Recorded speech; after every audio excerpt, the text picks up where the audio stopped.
I'm doing good. Okay. Good. Got some rest. Good. You look like you just got some rest. You look like I felt after a weekend. I finally slept. Yeah, it's a lot. It's an awful lot. It's almost too much. It's like hitting a wall, you know? I can imagine. Is she on? Ready to go. Jewel, are you there? Jewel, are you there?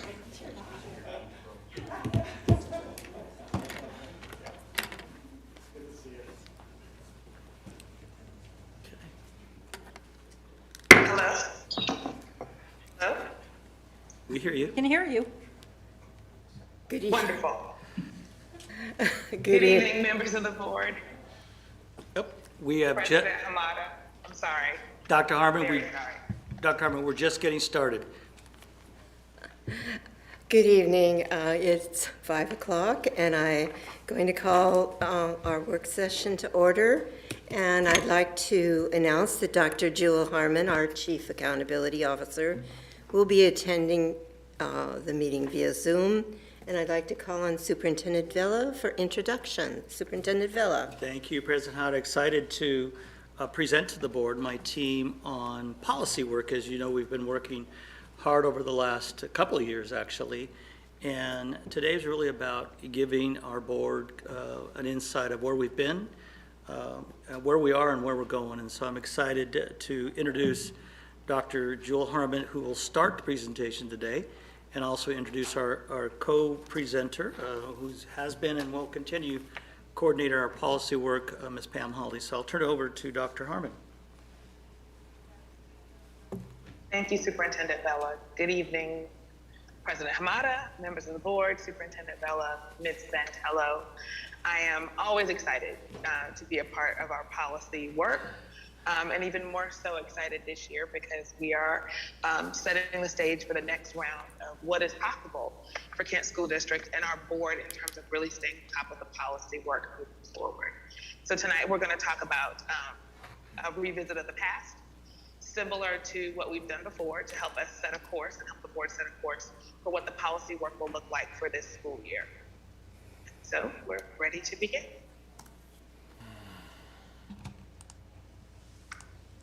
So we're going to start with the past, and we're going to talk about what we've done. I know that each board member has a different connection with the policy work for Kent School District, but what I must say is that although the policy work may seem tedious to some and not move as quickly as we'd like, quite a bit has been done. So since 2017, there have been 84 policies completed and updated. And that is, some of them were significantly out of date. Some of them dealt with very, very heavy topics like our financials or student discipline. That those are not things that can be settled quickly.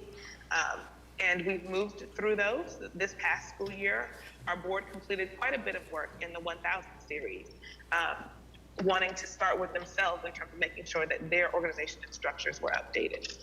So this just takes a look at all of the different pieces, the different board policy series that have been completed by the board and updated. And you can see where we've placed our focus. Obviously, we put quite a bit of emphasis in management and support. Obviously, our students, and then like I said before, the board really spent some time focusing on those policies around board governance. So that brings us to the present and where we are right now. And so just a reminder that there are categories. We're a WASDA model policy district. And because of that, there are categories of class for our policies. They fall into 7 categories that they call series. The 000 series deals with the planning and kind of district philosophies, vision, mission, goals, objectives, all of those things live in the 0 series. Kent currently does not have a 0 series. The board has talked about possibly wanting to do that in the future. An example of one of the policies that the board has talked about moving to the 0 series would be our race and equity policy, because it really deals with more the philosophy and the belief system of the district, not necessarily board governance, where it currently lives in the 1000 series. The next series is the 1000 series, which deals with board of directors, and again, deals with the board governance, board meetings, board elections. All of those pieces live in the 1000 series. The 2000 series is instruction, and those are mostly governed by our teaching and learning, but that deals with school organizations, graduation, curriculum pieces, instructional supports. And then there's the 3000 series, which deals with our students. And that is about attendance, that's related to their rights and responsibilities, student discipline, student activities, student clubs, athletics. All of those pieces live in the 3000 series.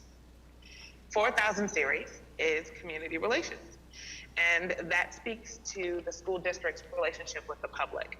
So volunteers, public organizations, engagement with other government entities, all of those pieces live in the 4000 series.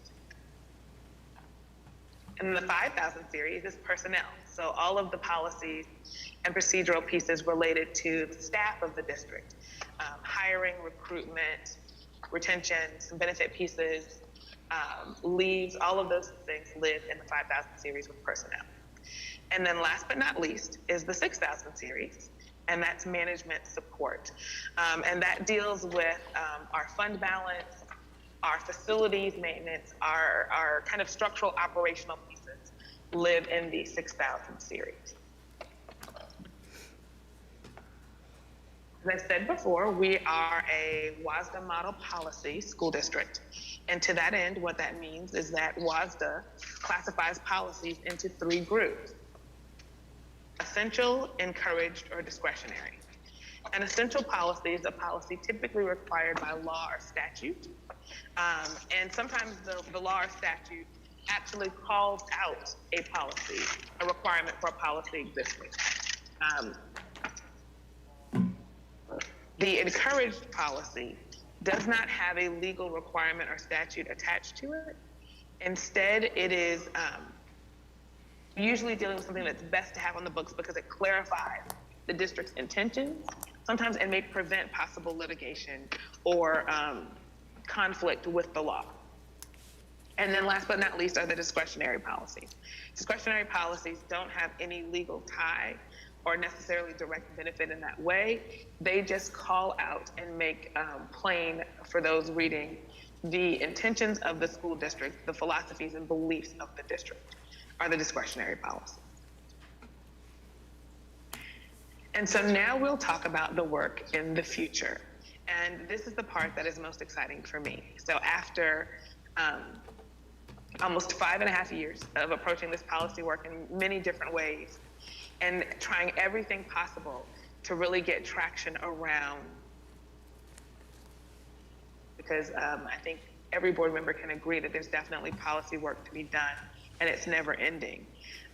We're this year starting with a new superintendent leadership. We're actually trying a new strategy that I think will actually provide additional momentum to this work.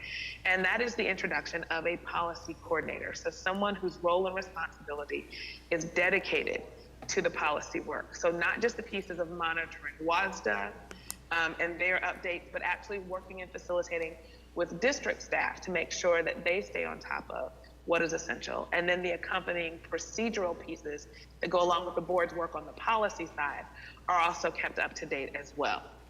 And so that work is never ending because, as we've said, we've gotten through 84 of those in about 5 years. But there are total, between WASDA and KSD, 358 policies that most of those are in some state of needing to be updated.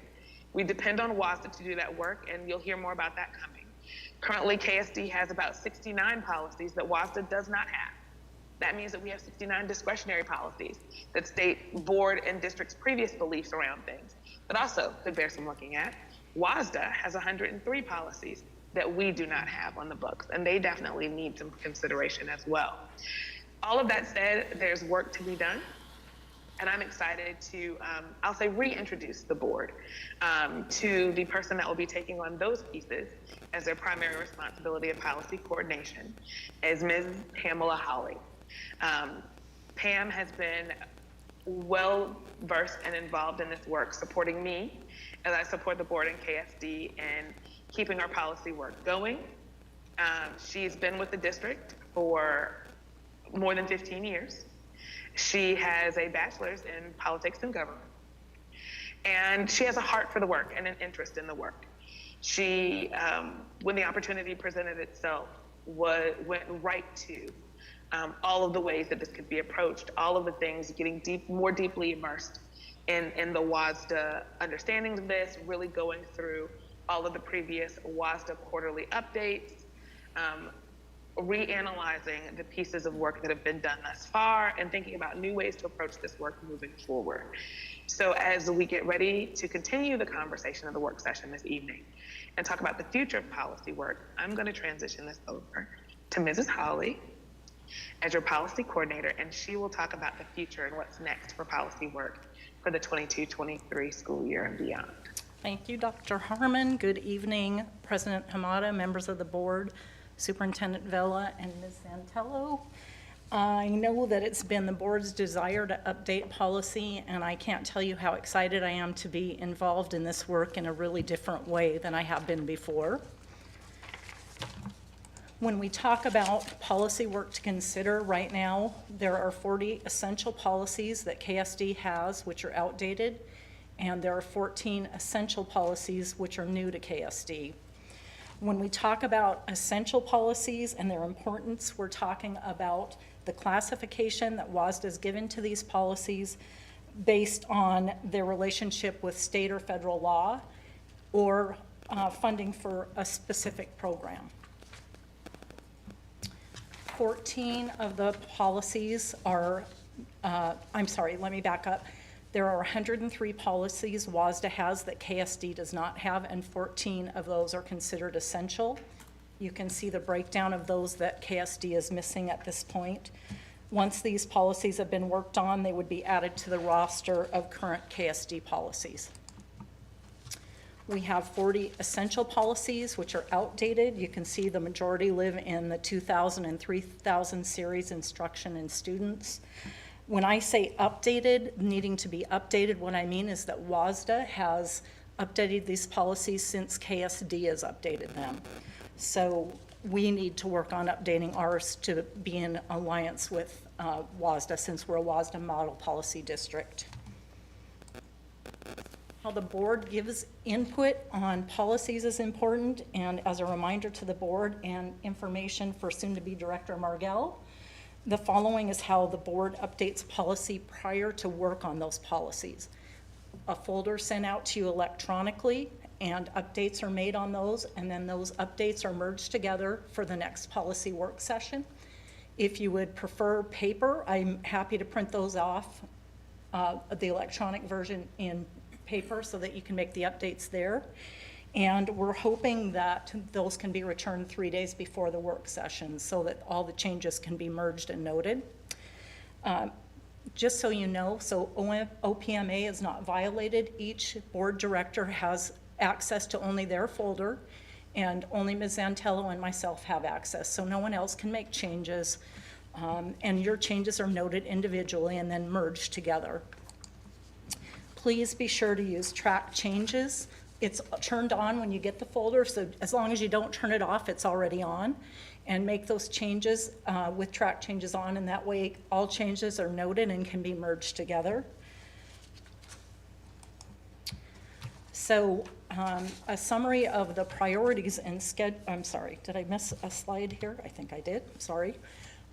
Policy is the board's work and procedure is staff's work. So to summarize the process of policy work, the board sets the vision and expectations, and then the staff, pertinent staff, is responsible for implementing that vision.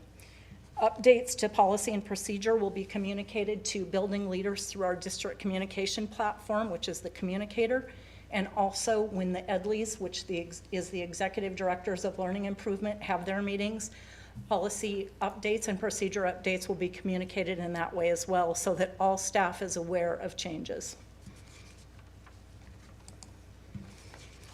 KSD is a WASDA model policy district, and each quarter WASDA publishes a policy and legal news update. You should have access to the WASDA website and those quarterly reviews. The board has some decisions to make tonight regarding policy work. The first would be if you are willing to go with a suggestion of finishing up the policies that we started in the spring, wrapping those up, and then moving on to start working on the essential policies. That would be my suggestion, but what would the board like to do? We've done policy series in the past where we've attacked the 1000 series, but now I'm asking if you would be willing to go ahead and work on the essential policies after wrapping up the last few that were remaining from the spring. What would the board like to do? Oh, you're asking us, okay. Yes. It's the board's decision on how you want to proceed with policy work. Director Clark? My preference, because we will have a new contract, would be to get straight to personnel, essential. Essential. I would say essential. I'm a fan of finishing what we started and then moving on to the next step, because it's just kind of hanging out. So like, ultimately, I feel like we'll get to everything eventually, but I would really like to close out what we started last year, because there's still a few we need to look at. Well, first of all, Miss Haley, I'm so excited to see you in this position. And I've been beating this drum since I got on this board of policy work, and putting this focus on this is so important. And it's a job in itself, to keep all this straight. So I'm really glad to see that this is moving that way to begin with. I think if we did this work, we could probably quickly finish up what we did and not let it hang out there. I agree with Director Clark and Director Farah that, of course, it's extremely important with new contracts and getting all that straight. It's obvious in our community, those passions run high to have all that done right. But I think we could quickly finish up what we started. And with you in charge of this, and with us getting a drumbeat of going, I think we can make it all happen. So I'm not being specific, but I think we can do both. I really do. Do I hear the board say that they'd like to wrap up, as a consensus, wrap up what we started? There are, in the spring, there are just a few, and then move on to the essentials, starting with personnel. Would that be agreeable to the board?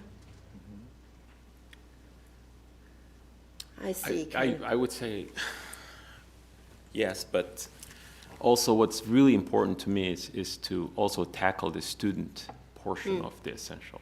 For me, that is the thing that has not been addressed more often than none is the student need. And so if I can persuade the board to really tackle the student part and then move on to personnel, which I know it's very important, because we just had a contract, but everything we do is important. Everything to say is. that. Everything we do. We Yeah, all all have of we have to get to I all mean, of no it. matter what we Yeah. All of it is. Everything we do is important. Yeah. Well, if the board would like to decide to move forward with wrapping up the ones we started, just a few, and then going on to maybe students, some personnel, we can intersperse, or if you want to knock them out by section, we can do that too. But we do have 40 that need to be updated, but 14 that have not even been addressed by We KSD. have to, yeah. If I may, just a Right. moment, President Hamada, thank you, board's discussion. It's important to hear what your thoughts are. I wanted to share with you that in addition to the work that Ms. Holly will be doing in monitoring those updated ones, is what's happening with our legislature in terms of law. Absolutely. And my team in all the communities work closely together. They're interrelated in the work that Ms. Holly will be doing with them as we work on those that are, quote, just in time. because there's some of those that come to the forefront, and we want to be able to come to the board and say, hey, under personnel or under student, under either one of those, these are a priority that I think we need to address. But I just wanted to share with the board, we're always monitoring those pieces, so, yeah. But thank you, this is good news. What I will say is they're essential. There shouldn't be a lot of changes to the policies as WASD has written them. So they should be fairly easy to move through, barring any really big problem you might have with them. But we're a WASDA model policy district, and if they've written the policies, it should be pretty straightforward how we follow them, unless, again, like I said, there are major changes you'd want to see made.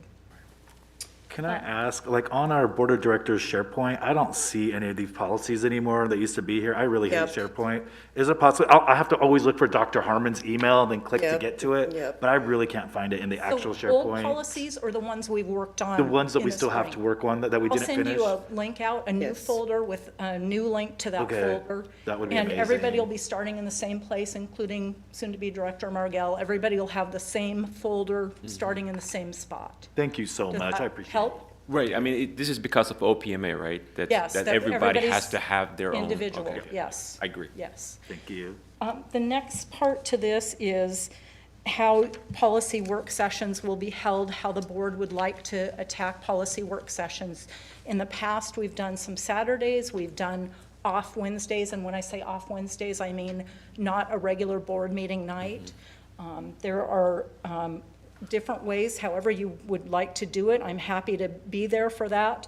As a reminder, November, December, and April only have one regular board meeting in those months, so that kind of, messes with the schedule as well. So also, virtual policy work sessions have been suggested. So the board needs to decide how they'd like to proceed with policy work sessions.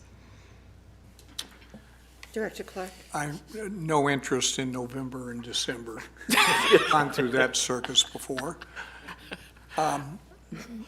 And just personal preference, I would prefer off Wednesdays.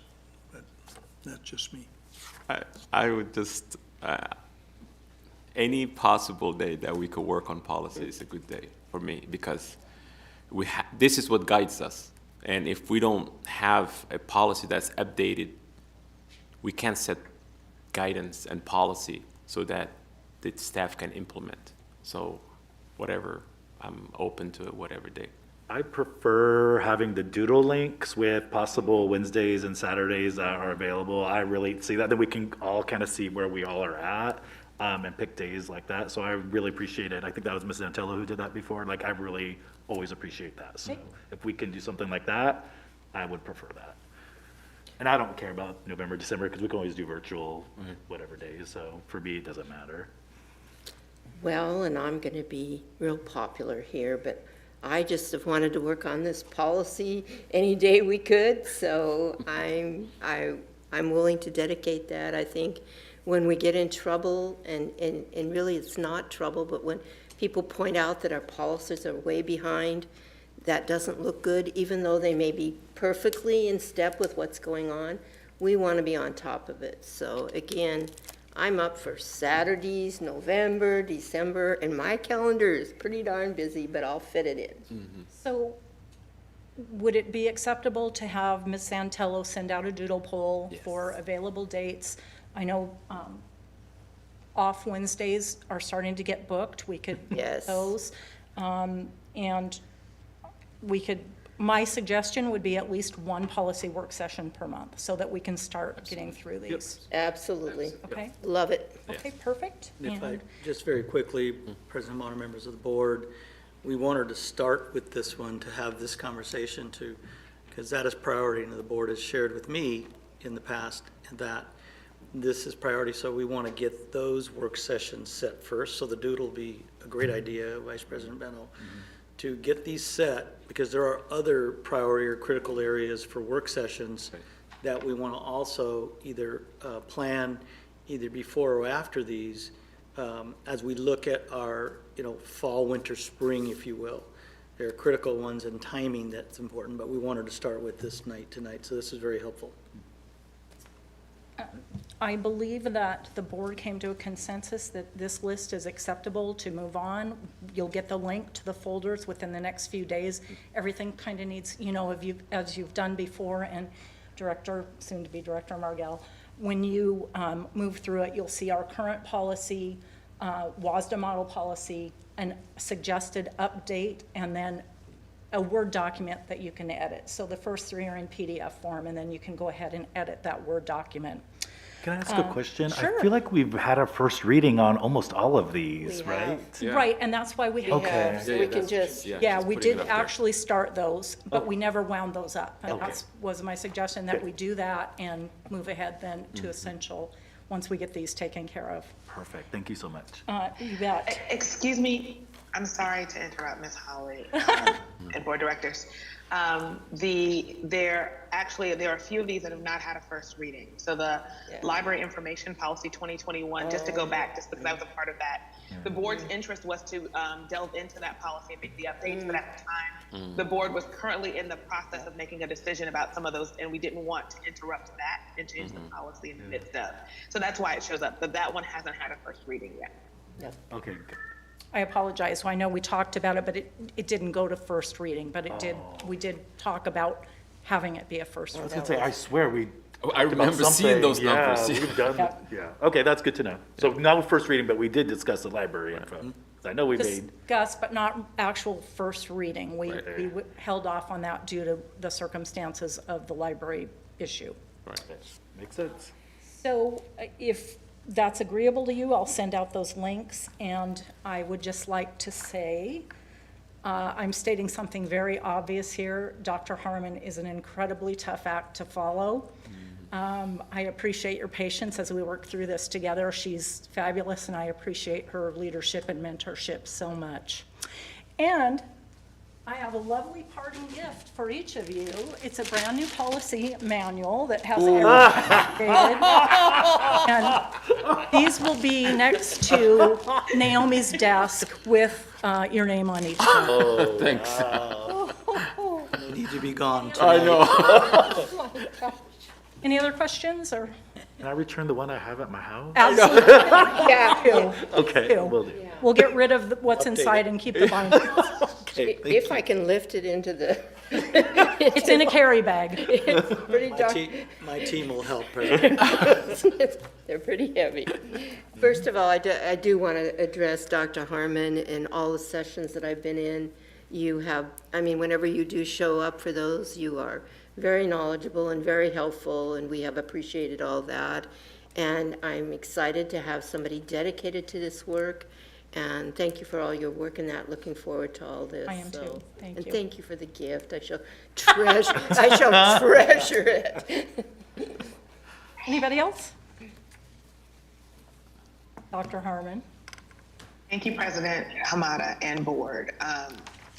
The policy work has been a passion. And like I said, we've done some great work through various iterations of the board and various ways of attacking this. It is hard work, as you all have come to realize. Each of you has spoken on it in different ways, and Director Clark, you've taken this on more than once. So there's something to needing to get this done, and I appreciate the new strategy, because anything we can do to move this forward is exciting. And don't worry, I still love policy work and I still love NerdFest, but I promised Pam that I would let her lead in this role, and I will be there to support. Thank you. Thank you, board members. Thank you, Ms. Appreciate Hall. your time. Okay, thank you very much. It looks like it's about 5, well, do we have any further discussion? Just want to make sure from the board. Okay. It is 5:28. We're going to adjourn the work session and go into an executive session for approximately 15 minutes.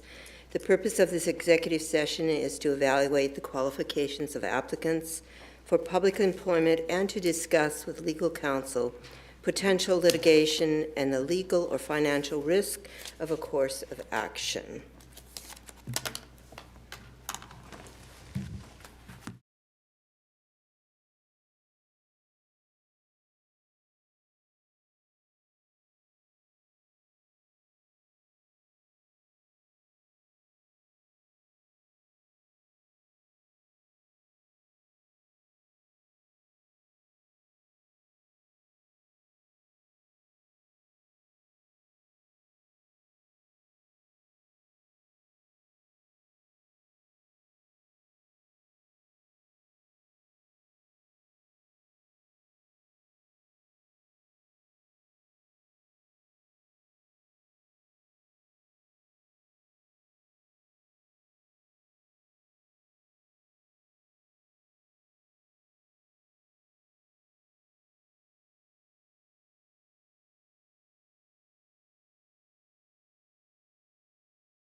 We have adjourned the executive session at this time.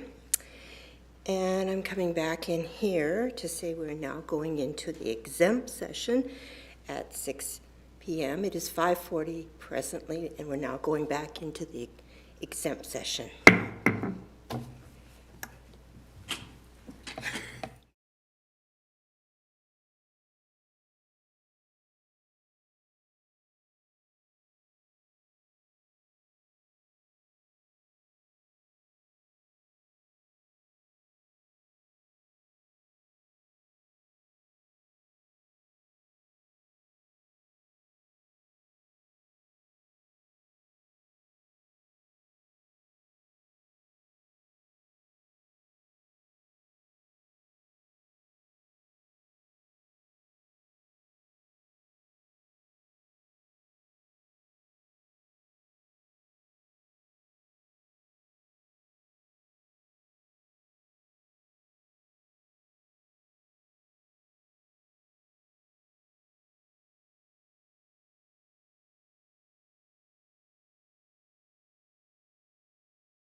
my hands.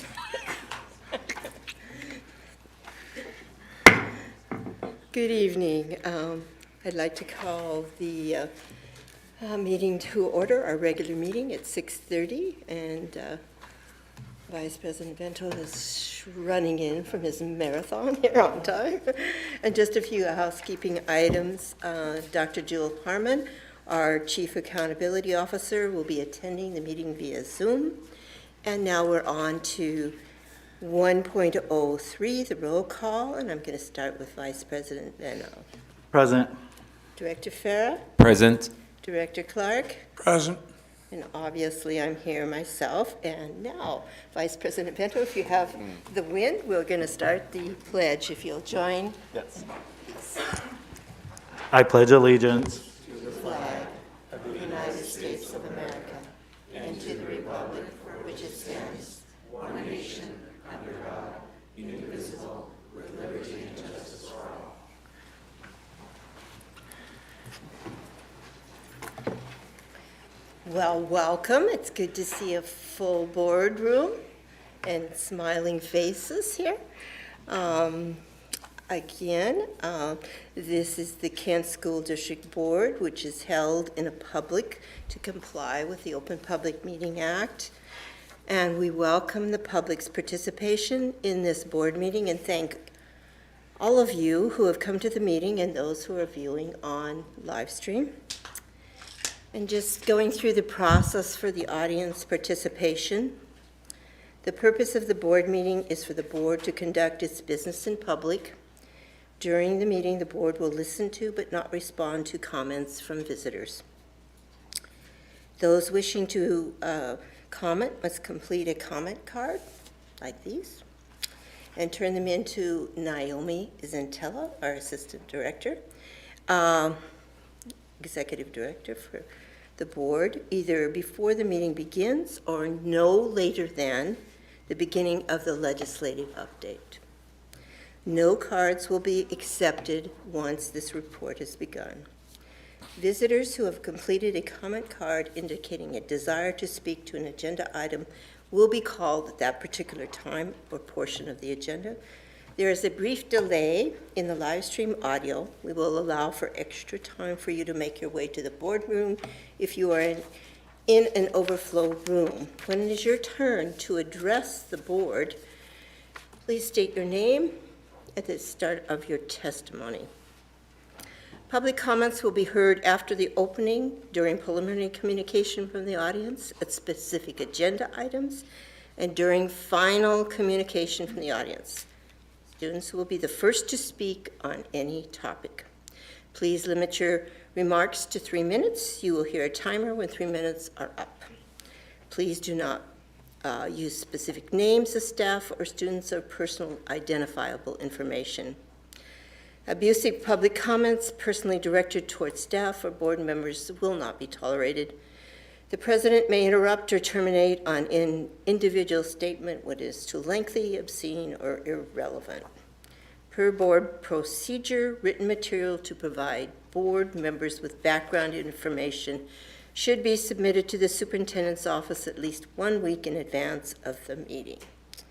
All right, I would like to now call on Director Farah to read the land acknowledgement. Okay, we acknowledge we are gathered upon the ancestral lands of the Muckleshoot Indian tribe, who historically lived throughout the area between Cascade Mountains and Puget Sound. All right, now I'd like to call on Superintendent Vela to see if there's any changes to the agenda. President Hamada, there are no changes to the All right, this is going to be fun. We're now on to 2.0, Oath of Office for Elected Directors. And I'd like to call on Superintendent Vela to invite our newly appointed board member, Megan Markle, to stand and join him at the flag for the oath of office. Thank you, President Hamada. At this time, I'd like to invite newly appointed board director, Ms. Megan Margell, to join me at the flag for her oath of office.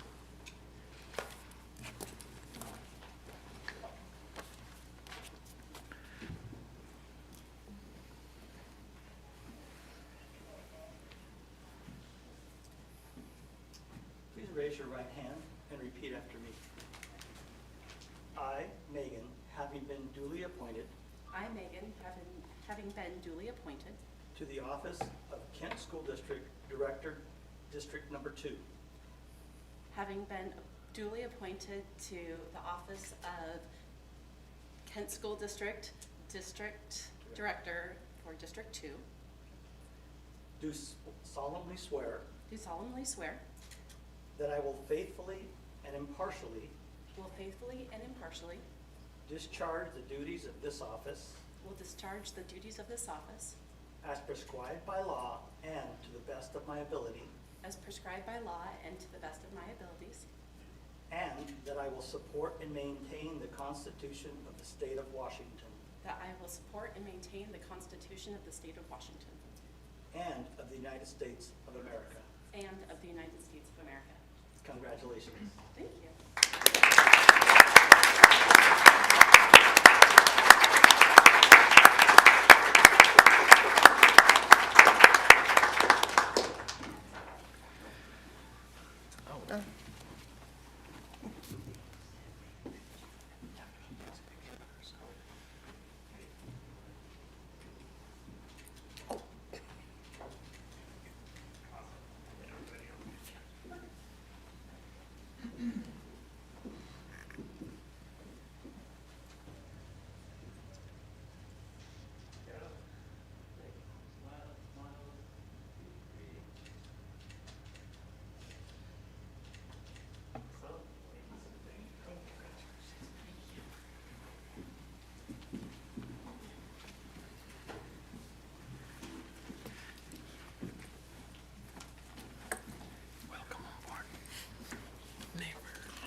Well, this is the fun part of the job, and welcome again. So glad to see another face up here, and for us to be actually able to take our picture without our masks on. Yes. So you can actually kind of see our faces. And I'd like to now, Director Markle, if you'd like to take a few moments to introduce anybody or say a few words. I just wanted to say thank you very much to the board for the opportunity to be part of this. This is something I've wanted to do for a very long time. I'm deeply committed to Kent School District. I'm proud to be a graduate of Kent Ridge. Go Chargers! Yes. And whoop, and I just want to also call out thank you to my family for their support and the time that I know that will be committed to this. So my husband, Peter, my mom, Joanne, my favorite in-laws, Elaine and Pete, my son, Cyrus, who is at Ridgewood this year, Northwood next year, and then my daughter, Harper, who is a freshman at Kent Ridge. So I'm just thank everybody for your support that I've seen and heard so far, and I just hope I really do a great job for y'all. And if you'll all just join me one more time, this is a real commitment, and we really appreciate you joining us.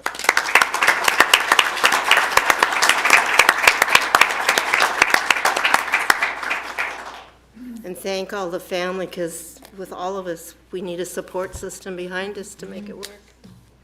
All right, we're on to 3.0, recognition. And the proclamation, first off, is the National Hispanic Heritage Month, and I'd like to call on Vice President Meadow to read the proclamation. Kent School District Proclamation National Hispanic Heritage Month.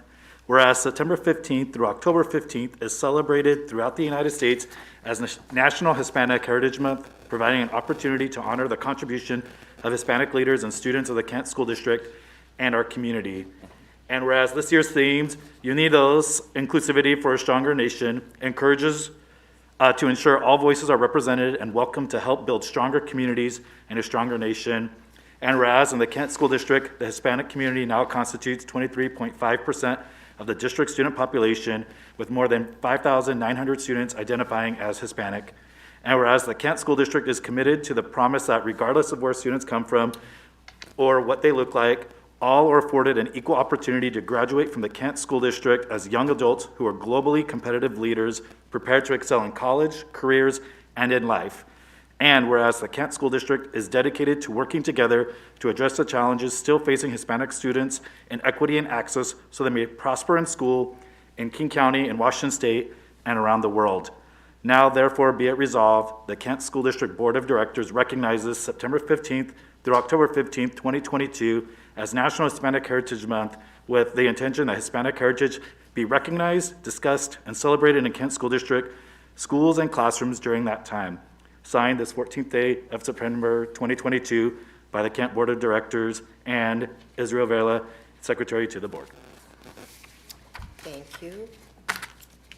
We're on to now 3.02, another proclamation on September Attendance Awareness Month. And I'm going to call on Director Farah to read that proclamation. Okay, Kent School District Proclamation, September Attendance Awareness Month.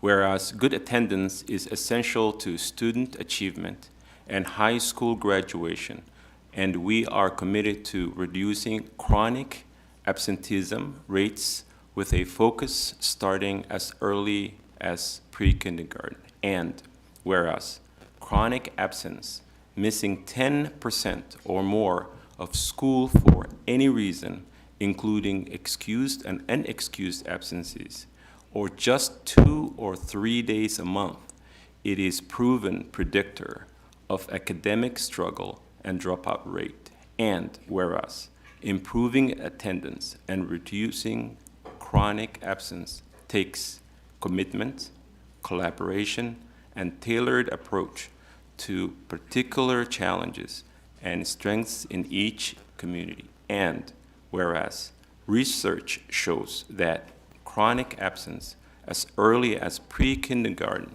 and kindergarten is associated with lower third grade reading scores, sixth grade course failure, and an increased dropout rate for ninth graders. And whereas chronic absence can be significantly reduced when schools, parents, and communities work together to monitor and promote good attendance and address hurdles that keep children from getting to school. Now, therefore, be it resolved, the Kent School District Board of Directors proclaims that our schools will stand with the nation in recognizing September as Attendance Awareness Month.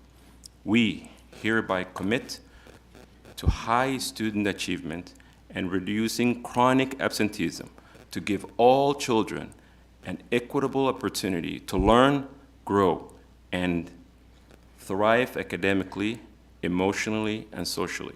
Signed this 14th day of September, 2022, Board of Directors, and Israel Vela, Secretary to the Board. Thank you, Director Farah. Two very important proclamations that we want to live by and not only read, but put into action. All right, we're on to 4.0, and I've been informed that we don't have any online comments.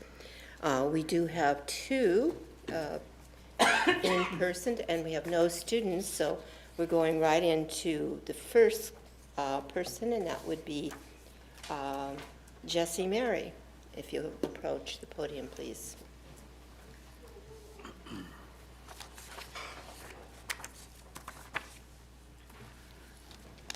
Good evening, Board and Superintendent Vela.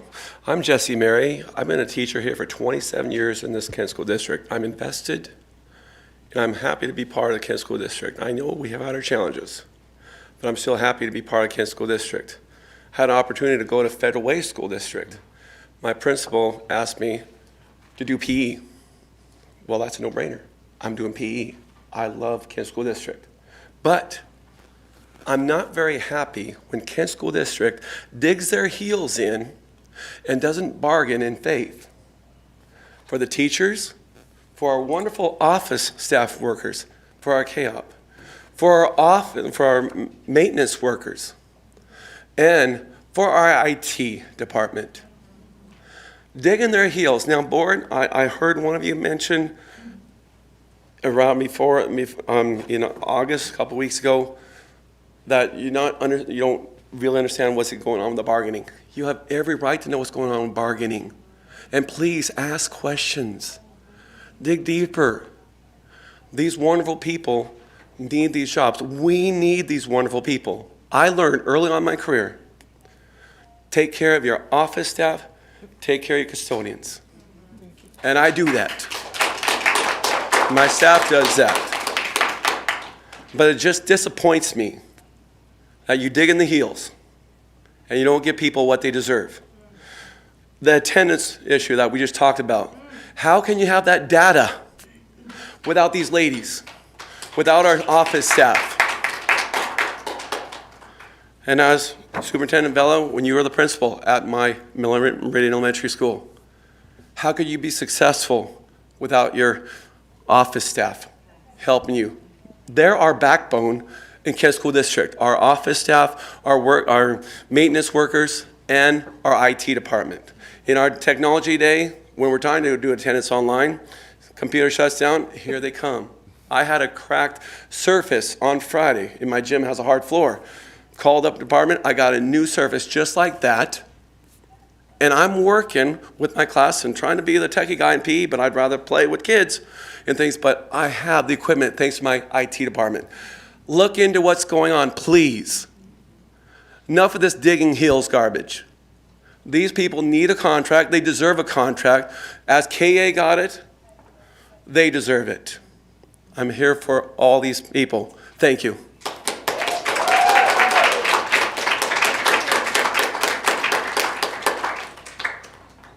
In all fairness, we just can't have these. I know there's a lot of passion, so let's just hold it down, please. I appreciate that. Next up is Duncan McManus.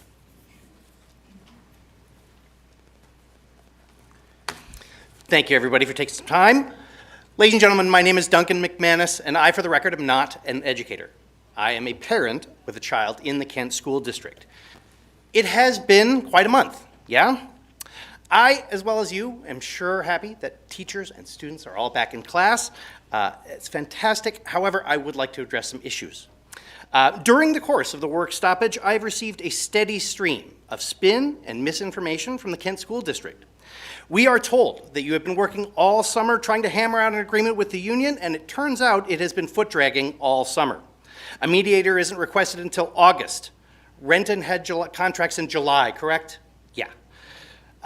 Posts to the Kent School District Facebook tout class sizes in comparison to surrounding districts, while behind closed doors attempting to remove those caps on class size. These are clearly attempts to spin and obfuscate to gain favor with parents and the community. Speaking as a parent, I am not buying it. This type of manipulation will only foster mistrust within the rift. Only foster mistrust and will only further the rift between educators, administration, and community. When I receive communication from the Kent School District, I expect it to be at least factual, not some variation of the truth that makes Kent School District look better. This is tiresome. It is insulting, and it wastes the time of everyone here, parents, teachers, students, staff, everyone. These kids have 9 days that they will have to make up because of this work stoppage, but it is not the 9 days that bothers me. It is that we have to do 9 days because of your inability to effectively and efficiently negotiate with labor. It is my impression that Kent School District purposefully delayed negotiations until the end of the summer, where they hoped that the time constraints of the upcoming school year would force the teachers into a weaker organizing position. I do not care for this. This type of anti-union dirty pool is exactly why we'll have trouble retaining teachers and exactly why we will have trouble recruiting the best and the brightest teachers in this area. Why would I go to the Kent School District? They're already disrespected. To be clear, if it is the goal of the superintendent and this board to save a buck or two by potentially downgrading the quality of these teachers, then you do not deserve those seats. Everyone knows that you will never be able to pay these people what they are worth because their worth is immeasurable. But the very least, you can pay them what they are due. Negotiating with labor is a part of your job, and in this aspect, you are failing. After not even a week, 50% of this board voted in favor of injunction. This is not indicative of a board or administration that is interested in getting kids back to class as much as it is interested in bullying its workforce. I hope that this board is aware of how much their relationship repair will need to take place between KSD and KEA and obviously these staff members here. I mean, kids are back in class, everything's running, that's great. Summer is just around the corner. And if we drag our feet into another work stoppage, then none of you should be sitting in those seats. Except for you, Mr. Bento. Mr. Bento, you are the voice of progressive and contemporary education, and if it was up to me, you would be my superintendent. Kent School Board Administration, you've got your work cut out for you. Do better. Thank you.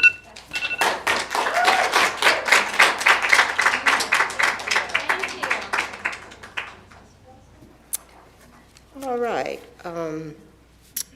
we're on to 5.0, Superintendent Report, and I'd like to call on Superintendent Vella to give the superintendent report. Thank you, President Hamada. After a delayed start to the school year, I remain committed to providing the best educational experience for all students in every classroom across Kent School District. I care deeply for our students, families, staff, and community. I am focusing on building bridges and rebuilding relationships and trust centered on our mission of educating students. It is more important than ever that we come together and continue our focus on students, the reason that we are here. On the first day of school, I had the opportunity to visit numerous schools and greet students, families, and staff. I was encouraged by the optimistic and positive energy displayed by everyone I met and spoke with as we began the first day of school. I would like to express my sincere thanks to our staff, both those who are teaching in the classroom and those who are providing the necessary supports for students to be successful each and every day. As a shout out to our amazing support staff, including transportation and bus drivers, who safely transport over 8,000 students every day to and from school. We know our bus drivers are one of the first to greet students in the morning and set the tone for each school day. I had the opportunity to speak to George Spritzma, a Team KSD bus driver since 2018, after he safely delivered students to Kent Ridge High School last Thursday on his first route of the 2022-23 school year. Thank you to our nutrition services staff who helped students be ready to learn by providing breakfast and lunch every day. Melba Baby, a nutrition services team member at Meeker Middle School, was welcoming students to the first day with a smile and encouraging words. She greeted me warmly as we shared our excitement to see students back for the first day of school. We appreciate our school safety services and maintenance and custodial staff for ensuring our schools are safe, clean, and ready to welcome students every day. A sincere thank you to you, to our teachers and educators. Thank you for your steadfast commitment to our students. I pledge to work hard on rebuilding relationships and trust as we start with a shared understanding that students are the priority and their success is what truly matters. A word of thanks and appreciation to our principals, school staff such as counselors, our nurses, librarians, paraeducators, and our office professionals. Their work ensures schools are administered effectively and students are healthy, all working together to fulfill our mission in successfully preparing all students for their future. Finally, to our students and our families. Students, thank you for your patience with the delay to the start of the school. It is an honor and privilege to serve you and provide opportunities for you to pursue your educational goals and dreams. After all, you are the priority and you are the future of this great community.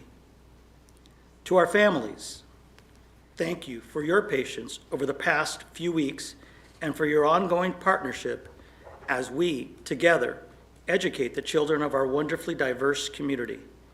It is our diversity that makes us stronger and society richer.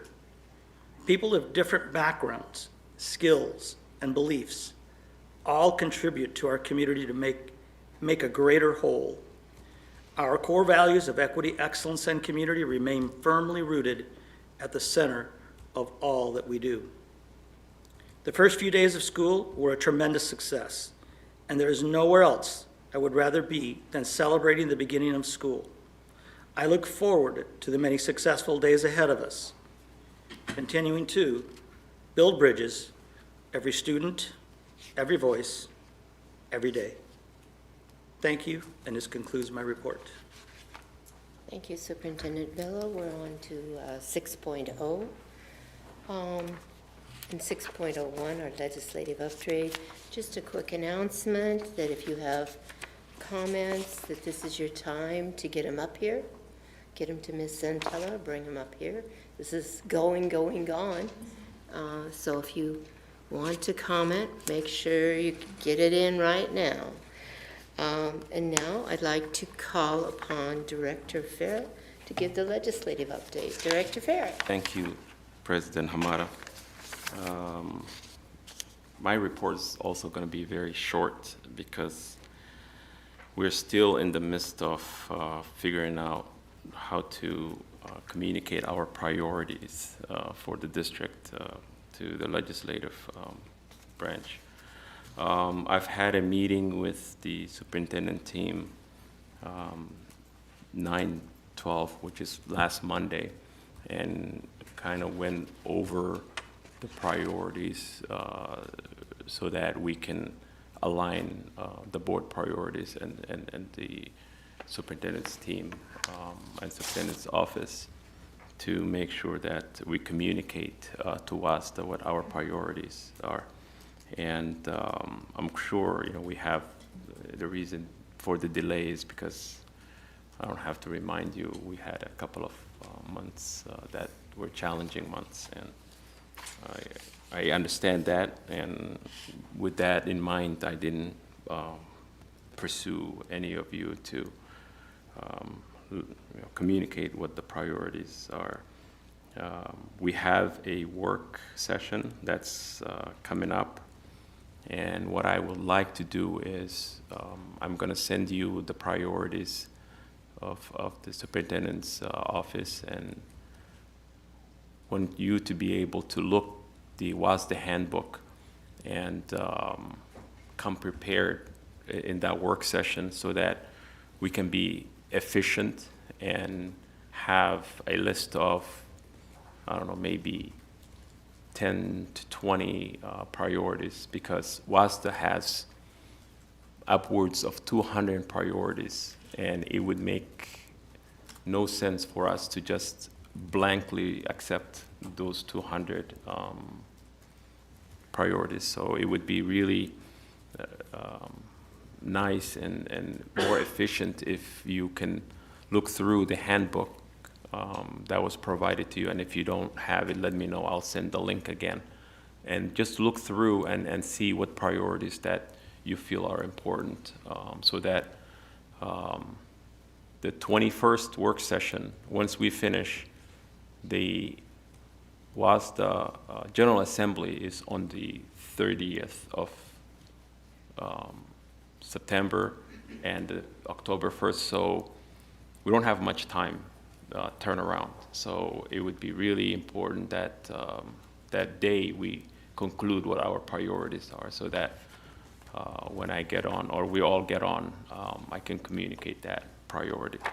We also have until October 5th, I believe, to actually submit by 5 p.m. the priorities to WASDA. So even though that is, it seems we have time, but it's not a lot of time. And the 21st is next week, and soon after that is the General Assembly. So it would be nice if we could get back on gear and make sure that we have that priority list ready by our work session. Looking forward, seeing you all, and having a great rest of the school year. Thank you. Thank you, Director Farah. We're on to 7.0, informational. And first off, on 7.0 is the nutritional services purchasing agreement that was attached to our agenda. I found it just in discussion to see the breakout, and if any of you parents or staff are interested in nutrition, to go through this budget. I like to see the fresh fruits and vegetable, and there was a $50,000 increase over last year to Charlie's Produce. I'm hoping that means more fresh fruits and vegetables in our kids' hand. Although going into the lunches, I have noticed that a lot of the kids are not particularly probably taking advantage of that, so we need to encourage that, those fruits and vegetables are important. Is there any discussion on 7.01? Director Bendo? I had a question, yeah, and I don't know who can answer this. I'm sure Superintendent Vela can direct me. But I was hearing something about starting in January, all students in Washington schools could eat for free. Can you tell me more about how that would affect this budget and how that would support our students in the schools? Yeah, a recent announcement I think that you were talking about. I think, Dr. Harmon, if you are on, I could think you she's help still with waiting that? to be admitted. Oh, There she is. And while she's, Joining. Yeah. while she's logging on, I believe it's the announcement that was just recently, and yeah, we're now able to feed our kids another year, I believe, and, that really helps us, as you know. I think Mr. Eric has shared that that's the only area where we actually have to, get reimbursed, and it stands alone. Our nutrition services team stands alone in terms of its finances and things that we get, so it's important. So a news like this, it helps the budget tremendously. In addition, and I know Dr. Harmon is on now, I know that often each year we have, funding where we have families that can't afford that and pay it. And so we often absorb a lot of those costs. So that's another reason why we're thankful that we're able to get that provided. So Dr. Harmon, if you wanted to add additional information. Please, Director Beno, would you repeat the question? I just was curious about how this would affect the budget, if we're gonna, and where the funds for free, because it's not free, I may know, where those funds come from and how this would affect the budget. So as Superintendent Vela shared, our nutrition services program is self-sustaining, as are all nutrition services programs across the nation. And so what happens with the meals that are free or reduced, they are subsidized by the federal government. So the federal government reimburses the district at a rate that allows the school district for the food cost as well as the labor cost of serving students meals. So during the pandemic, when the federal government allowed us to serve all children for free, they were reimbursing us at a rate that allowed us to cover all of a traditional school setting. Again, free and reduced lunch, those are reimbursed by the federal government. Our full pay students pay the price of the meals that way. And so although inflation is real and has an impact here, you see that in the informational agenda item, they are covered by the subsidies that the federal government would pay. Does that answer your question? Yes, thank you. That's really good news. Yeah, I mean, kids can't learn, can't concentrate if they don't have the nutrition they need to do that. So, again, I hadn't heard that, so I'm really glad to see that. And thanks for the information on that. Any further discussion on 7.01? We're on to 7.02, Microsoft and microcomputer systems. That looks like it's a renewal on our service agreement for 2022, 2023 for all our devices. It's on there. Is there any discussion, just as informational? Anybody have anything?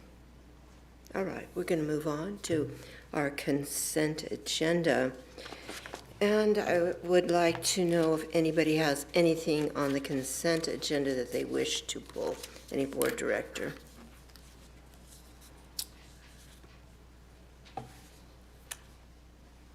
I would go ahead and move the approval of the consent calendar then, as stated, 8:01 to 8:09.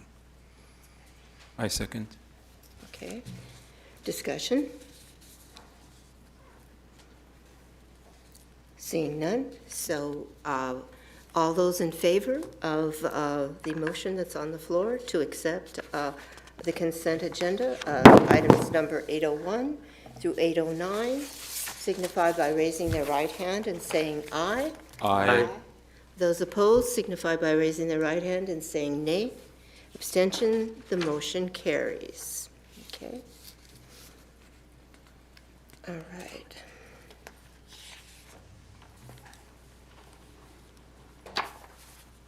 Okay, so I guess we're on to final. Ms. Santello, are there any other online comments or comment cards?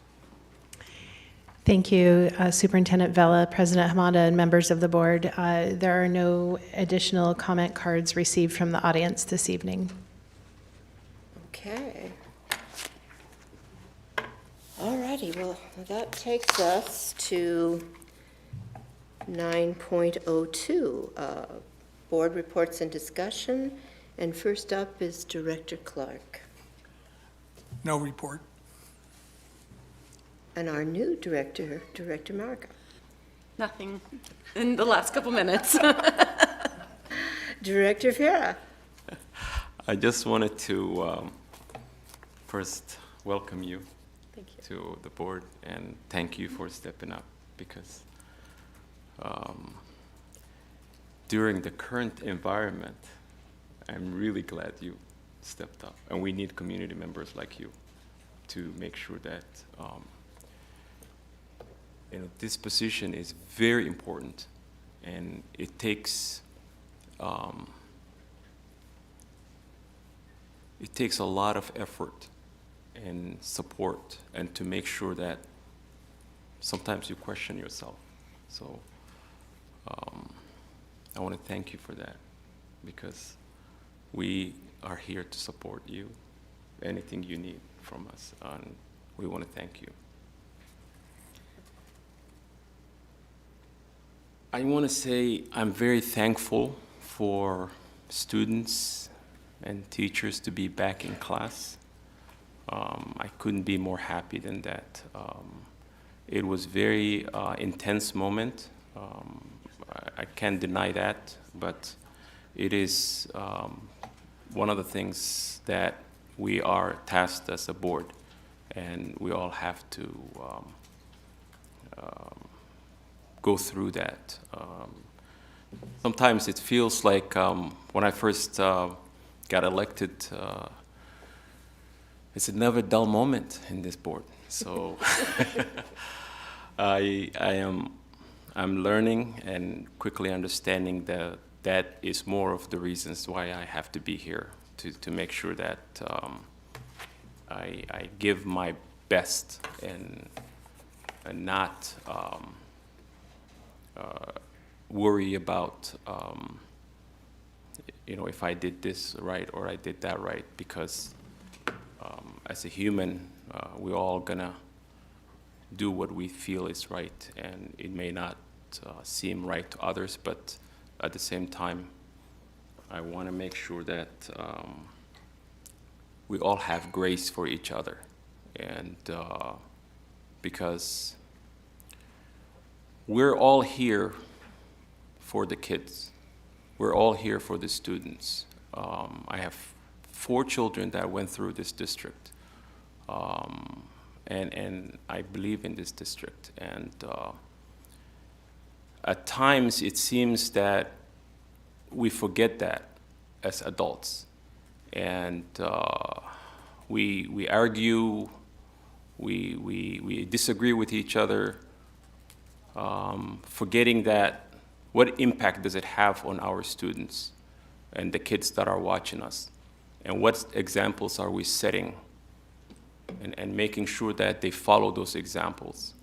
So it's very important to have grace and to understand that there are kids that are looking and watching and paying attention and understanding that these are the way adults behave, therefore I'm gonna also behave the same way.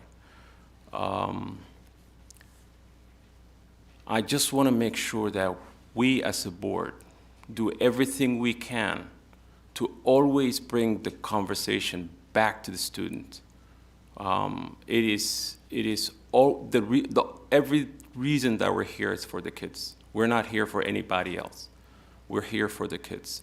And I would like to have a student voice on this board, if we can. Because sometimes it seems that we're all arguing back and forth as adults, but the kids are completely oblivious to what we're arguing, because that's not what they're struggling with. That's not what they're dealing with every day in the class.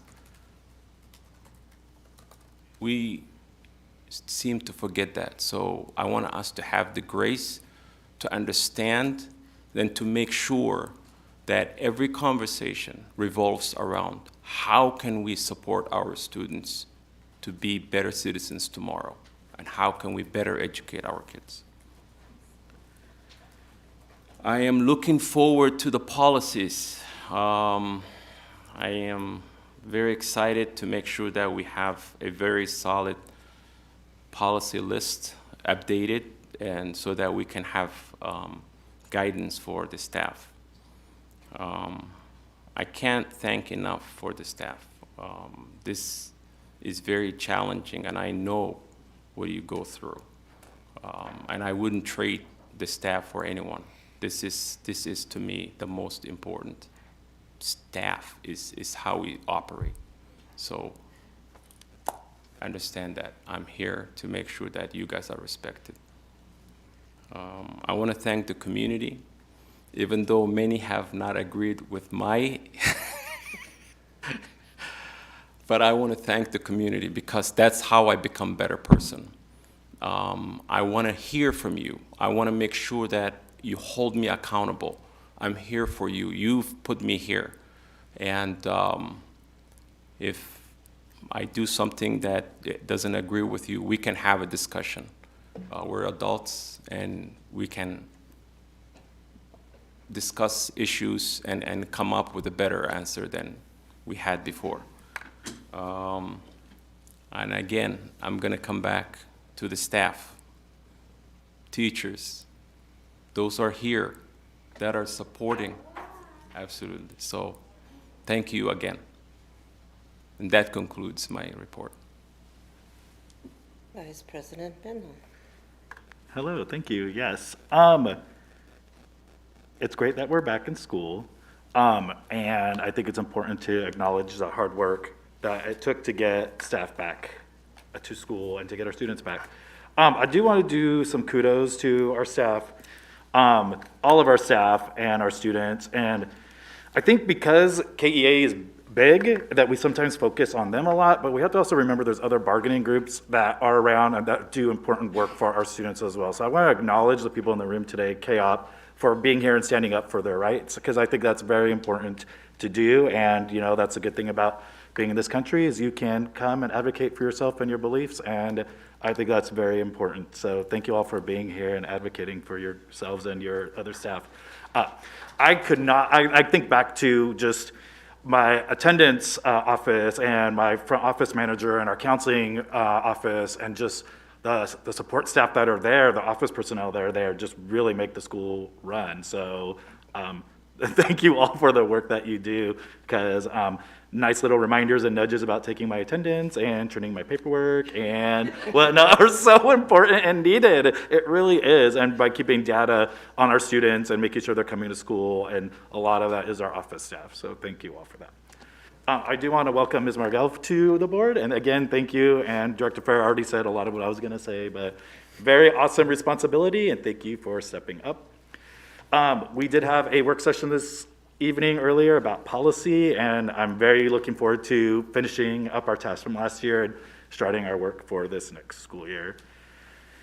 What have I been doing since our last board meeting? Okay, starting school on my end, like my job, and so thinking about a day in the life of myself as a teacher and just thinking about the stuff that I do constantly to support students. And I never forget students. I always remember like why I'm there and the importance of them, and just checking in with all the needs. This is my I forget, already like 8th day, 9th day of school, 10th day of school, and just thinking of just in those 10 days, just thinking about the connections with my students in all my classes and what they need, and getting my IB psych students all up on board and my 9th grade health students and getting what they need. And just there's so much needs, and I do my very best to check in with every single student every single day to make sure they get what they want, almost annoyingly, because I'm always like, what do you need from me? Tell me what you need. I'm always asking.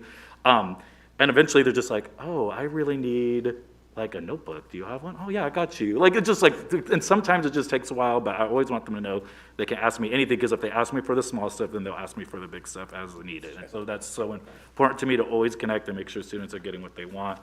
And just thinking about just the work that school staff do and how the importance of the work that we do. I mean, I think a lot of times we think about like the hours that students are in the building, and those are the hours that the staff work, and that's it. I tell my husband a lot, I'm just like, sorry, I got lesson planning, I got a grade, that doesn't magically appear. Like, we have paperwork to do after school, we have to submit things. Like, there's constantly things that we don't necessarily always think about, but it's things that staff are doing, and our support staff and our teachers. And so, to me, school's starting, so for me, it's really important to just always remember that what I'm there for. But also remembering that we need, in order for students to be well, we need adults to be well. And so making sure that all the bargaining groups, not just KE, are receiving equal treatment. It doesn't matter if the bargaining unit is 1 or 1,700, bargaining is important because supporting adults supports students. I'm always gonna say that, like, we need to support the adults because supporting the adults will always positively impact the students too. And even during the strike, I drove around, honked at people. I live right by Mill Creek, so I dropped off water and snacks and said hey to people, just because to me that's important. Like, you know, maybe I'm not supposed to do that, but I'm gonna do it regardless, because I think it's important to support staff and see if they need anything. And to me, it's just a thing that you do. And I appreciated, again, collective action to make your voices heard. And I also appreciate the district and KEA, because the bargaining agreement is the KEA and KSD collective bargaining. It's both. And so I know there's a lot of opinions about the teachers, but like, it's both. That's what the CBA is. It's an agreement between two parties. And so understanding that the work was done between both parties to get that done, and I appreciate that getting done and finalized and being voted on. And then again, going back to, there's lots of relationships and stuff to repair, and there's a lot of work that needs to be done. And I know that there's a commitment from the district to make sure that we reach out to all bargaining groups to make sure we continue to build those relationships. And I hope that we continue to do that. Let me look at my notes. And so now that we're back, I say this every report, I swear, but I always invite students, educators, student groups, clubs, athletic teams, whoever. If you want to meet with me, invite me. I'm happy to come meet with you. Just because I really like talking to students. I mean, adults are fine, but I'm in it for the students, and I want to hear from the students because I think they're always going to be honest and truthful and direct, and I always appreciate that. And that's what I love about teaching high school, is they don't hold back. And so, but I also talk to the little ones too. I'll talk to elementary and middle school. They scare me a little bit more, but I'm always happy to hear from them as well. So thank you again for everyone for being here, everyone for listening, and that concludes my report. All right. Well, first of all, I want to acknowledge all the other union members in the room, so thank you for being here and echoing on what Director Benno said. And a lot of the stuff that I've seen online or heard testimony, we are very fortunate to live in a country where we can have a voice. And I, for one, growing up in the 60s as a woman, appreciate that I live in the United States of America. We do have problems. This country has a lot of problems, but I can still know that I can get up and have a voice. The last few weeks, personally and for community members and parents and staff, have been rough. And I've been watching this even long before hit the news and the papers and the official strike. I've been just really hoping we could find a positive way that we didn't go on strike, but it did happen. And I'm really extremely grateful that we reached a TA with the KEA union. And even with that, it is more important after we officially vote on this, that, and the board is going over the redlining of the contract and reading the contract and giving us time to absorb all that it is. What is really more important to me is, again, that the words carefully are followed with action and authenticity. And that's what I'm going to be really working on and following. It's very apparent to me, and it's been apparent for some time, that this district needs to heal. And that not only is going to take time, but it's going to take dedicated effort each day to truly match our words again with our actions. And to that I am totally focused and dedicated to. And I think it's also going to matter how we settle all our contracts, you know, every one of them, and showing that not only to the biggest number in our unions, but to all our people. And I said this over and over again on social media and was criticized, but we want all our contacts to really reflect the care and respect that we have for our staff and be competitive in our district. And when it's all done, I hope they all reflect that. And honestly, looking over this redlining contract and the one that we'll officially all together, when all of the I's are dotted and the T's are dotted, it looks like there is a lot of respect. And I mean, I actually think that on both sides, like Director Bennell said, you're entering into partnerships, and sometimes that's not easy. With a nonprofit, I was actually involved with 3 partners, the city and the school district, and trying to please all these people and get all these people on the same page can be extremely difficult. I greatly appreciate all the people who were at that table. I know it took a toll on all of them, and just sitting home from afar and watching and hoping and praying honestly, because I'm a person of faith, that we'd find a way, and we did. And I'm glad we're back into school. And again, I'm going to be focusing totally on all these contracts and being out in the school. Unfortunately, during the pandemic, because I'm of my age and because of not everybody was vaccinated, I had to limit the time I was in the schools, but now I'm vaccinated fully, and I feel safer to be in the schools, and I've been in the schools, and so I'm excited. And the first week of school, Thursday and Friday, I spent welcoming our students back in person. I tried to kind of stay outside because that kind of helps, but I still got to have a lot of contact. And I was in person at Mill Creek Middle School. I was in person at Covington Elementary, Kent Meridian High School, and Cedar Heights Elementary. I hope to be in a lot more. And during that time, I'm not out there just doing photo ops, so I do love my photo ops, because I go back and I can see, oh, I was doing this, a year ago and stuff. It's just kind of like a memory to me. But during that time, I did talk with teachers about issues quickly. I talked with some principals. I talked to a security guard. I met a new principal, and I met a new assistant principal. And I engaged with a custodial staff worker who'd been had worked for us for a long time and talked about issues there. And I also sat in on what was really fun at Cedar Valley Elementary. They had a presentation going on, so we went into the library, and they have this ongoing where they give 10s to their really outstanding leaders. They're all leaders, the ones that really stand out. They get kind of a little gift certificate or something. So I got to see 2 people get that award, so that was kind of fun to see how they're impacting their staff and appreciating their staff. And again, I will be doing this more and more. And I suggest formally, right here, that together the board starts going in and doing more tours of the schools.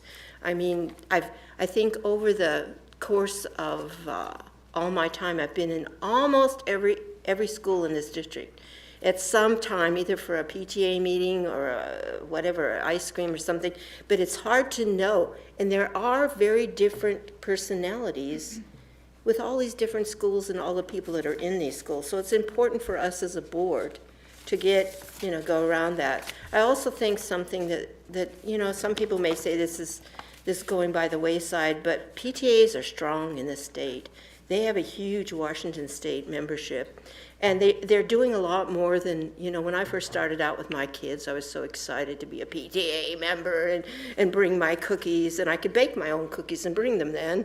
Now you can't do that. You gotta, health things. But anyway, it's important to be involved in PTAs if you can. And I've joined several of them because I know some of them really just need the support of the membership.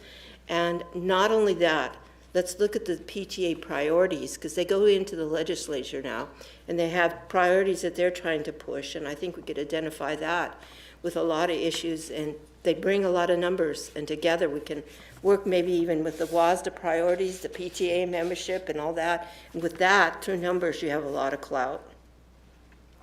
And I also hope to be visiting more of our partner organizations over the summer. I got to do some of that, which was ongoing, but it's so important to do more.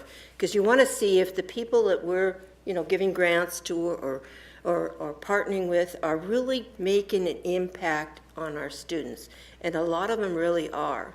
I know that one of our CNC had a big educational piece out at Kent Senior Center, and they were working with their staff that are going to be the mentors, and they're doing a lot more programming with mentors, and a lot of those mentors are mentors of color, because we need that at KM especially, and some of the other schools that they work in.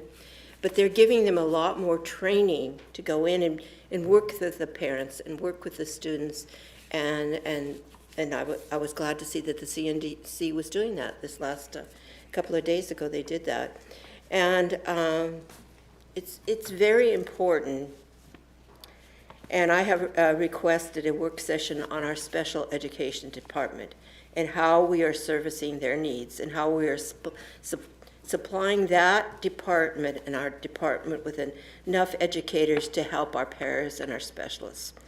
And not only that, how do we attract, and we heard a little bit more about that, how do we attract our paras into our district? I mean, we need to really be filling those roles and find incentives and find a way to keep them here and bring them here. And I'm excited about some of the things that I heard tonight that are coming up, and we'll hear more about that in our work session. So we're moving toward these directions, and I'm glad to see that. And I also plan to regularly, and please invite me, because some of the union executives have, to have more regular meetings with them, to just hear from you. We have, I can't say enough, that we do have an incredible giving community here. I've seen this in all the work I've done, that when there's a crisis or there's a need, people pull together. And parents did step up in the strike, and they provided food for our kids. And I mean, it was pretty amazing, some of the things that went on there. Unfortunate it had to be done, but they did gather together. And I say, stay with that momentum. Come into our schools and join us, and let's keep that momentum going. Maybe not by feeding kids, but by coming in and doing whatever is needed. If you have some extra time, I've done this for years, many, many years, and 6 years actually in the Kent community itself, about 50 in 3 other districts, mentor and tutor students. The quality of that one-on-one is not only a gift to the student, but the memories I have and the relations I still have with some of those kids is incredible for you as a person. Next week, I plan to go to Vancouver to further my education and leadership training with WASDA, and I'll be there for 2 days in Vancouver working with 20 educators across, actually board directors across the state of Washington have been we had one session on that, and we've got some more planned before the end of the year, and 20 people were selected to be on that, and I'm looking forward to seeing those people again. And I'm also planning in the next week or so to have a job shadow. I've been invited to a middle school with a para that does some work there, so I'm going to I don't know if I'm going to keep up with her. She said bring my tennis shoes. I don't know about that, but I'm going to try to see what she does. Yep. And invite me to all your school activities or events or stuff. I really want to do that. And I want to share, unfortunately, in our community, we have a lot of people hurting. City of Kent has a really good website. Go to their site for a lot of resources that you need from help. They've done a comprehensive report on this, and they've got a really good resources now. A lot of times when I've done this in the past, they didn't have this so concentrated, and some of the things were outdated, but they've worked really hard. And also I'm pushing, there's some flyers out here on the City of Covington, and I'm so proud of the City of Covington because now, every second Thursday of the month, make note of this, from 9 to 4 p.m., the City of Covington is providing health services for qualifying Covington residents in the need of the following resources: physical and dental help, mental help, shelter, domestic violence recovery resources, food resources, child resources, and more to come. So go to their website if you want more information. Again, that's the second Thursday of every month in the Covington City Hall. And I just think that's a really good way for Covington to be going, and for all of we have a mental health crisis in this country, folks. It's just not in the schools. And anybody that can join in and do what they can and make it better, I'm for it. So I'll try to, keep on my Facebook site any stuff I have out there. And again, thank you for coming tonight. Thank you for supporting our community, and let's get back to the business of educating our kids and learning and all that, but also healing and being kind to one another. Thank you for coming, and that concludes my report. And it is 7:32, and we are unbelievably adjourned at 7:32.